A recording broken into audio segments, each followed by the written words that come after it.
प्रश्न क्रमांक 3. 24,569. अध्यक्ष महोदय, छापल्याप्रमाणे.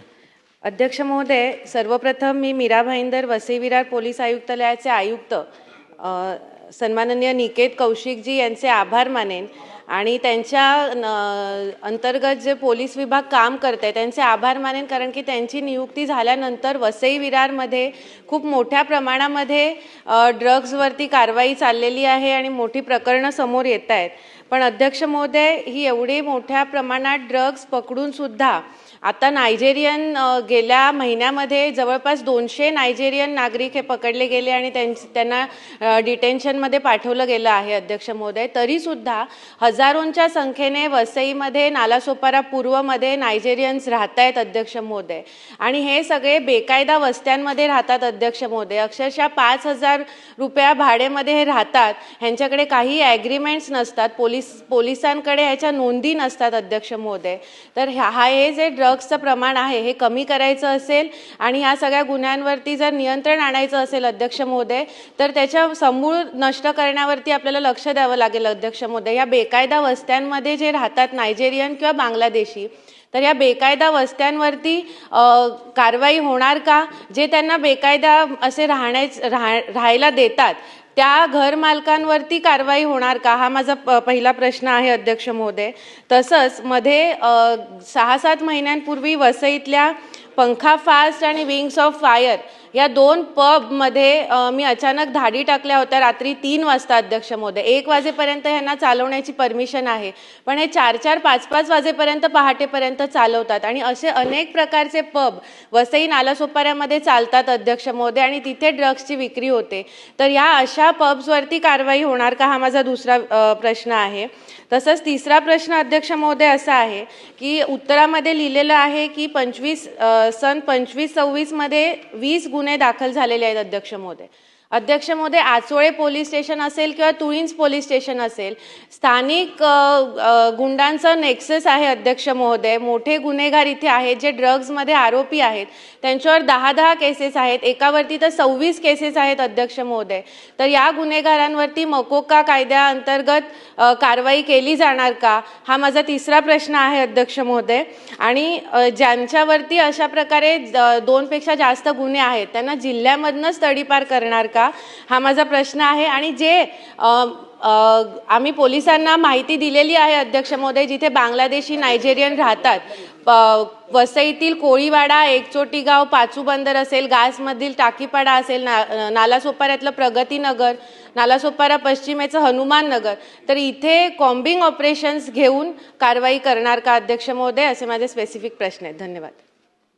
अध्यक्ष महोदय, श्रीमती स्नेहाताई दुबे यांनी जे काही प्रश्न या ठिकाणी विचारलेले आहेत, ही वस्तुस्थिती आहे की मोठ्या प्रमाणात नायजेरियन लोक हे या भागामध्ये वास्तव्यास आले आणि यांची मोडस ऑपरेंडी आहे की हे शिकण्याकरता येतात, मेडिकल विजावर येतात आणि विजा संपल्यानंतर ओव्हरस्टे करतात आणि त्यानंतर या सगळ्या इलिगल ॲक्टिव्हिटीजमध्ये हे काम करतात. आणि दुसरं एक नंतर आपल्या लक्षात हे देखील आलं की जाणीवपूर्वक हे एखादी केस आपल्यावर लावून घेतात. ती केस लागल्यामुळे जोपर्यंत ती केस संपत नाही तोपर्यंत त्यांचं डिपोर्टेशन आपल्याला करता येत नाही. तर ही सगळी मोडस ऑपरेंडी समजून पोलिसांनी याच्यावर मोठ्या प्रमाणात कारवाई केली. या कारवाईमध्ये 68 नायजेरियन नागरिक हे आपण डिपोर्ट केलेले आहेत. 122 हे आता डिटेन्शन सेंटरमध्ये आहे, ज्यांचं डिपोर्टेशन आता आपण करतो आहोत. आणि जसं ताईंनी सांगितलं, आता पोलिसांना प्रोॲक्टिव्हली आपण सांगितलेलं आहे की अशा प्रकारचे जे काही नायजेरियन नागरिक आहेत किंवा जे लोक तिथे वावर करताना दिसतात, आता त्यांनी क्राईम केला की त्यांना पकडायचं असं नाही, तर त्यांना त्या ठिकाणी कन्फ्रंट करून त्यांचा पासपोर्ट आणि विजा हा चेक करायचा प्रोॲक्टिव्हली, आणि नसेल तर थेट डिटेन्शन सेंटरमध्ये टाकायचं आणि त्यांना डिपोर्ट करायचं. अशा पद्धतीनं आपण आदेश दिलेले आहेत. ताईंनी जी सूचना केलेली आहे की व्हॅलिड पासपोर्ट किंवा विजाशिवाय कोणीही यांना राहायला जागा देऊ नये, अशा पद्धतीचे देखील आदेश देण्यात येतील. जर कोणी व्हॅलिड पासपोर्ट आणि विजा, कारण आपल्या इथे तसंही एखाद्याला किरायाने आपण जागा दिल्यानंतर कायद्याने पोलिसांना कळवणं गरजेचं आहे. त्यामुळे त्या संदर्भात ही त्या ठिकाणी जनजागृती करण्यात येईल की आपल्यालाही मग त्या गुन्ह्यामध्ये सामील मानण्यात येईल, म्हणजे अर्थात यांनी केलेल्या गुन्ह्यामध्ये नाही, पण कुठेतरी अशा प्रकारे इल्लिगल लोकांना राहू दिल्याबद्दल त्या ठिकाणी कायदेशीर कारवाई ही करावी लागेल. या संदर्भात जनजागृती आहे ती देखील निश्चितपणे करण्यात येईल. तिसरी गोष्ट, एक अजून आमचा प्रयत्न आहे की मुंबईमध्ये लोक येतात, आल्यानंतर त्यांच्या विजाच्या तारखा ज्या असतात या सगळ्याची नोंद ही इमिग्रेशनमध्ये असते.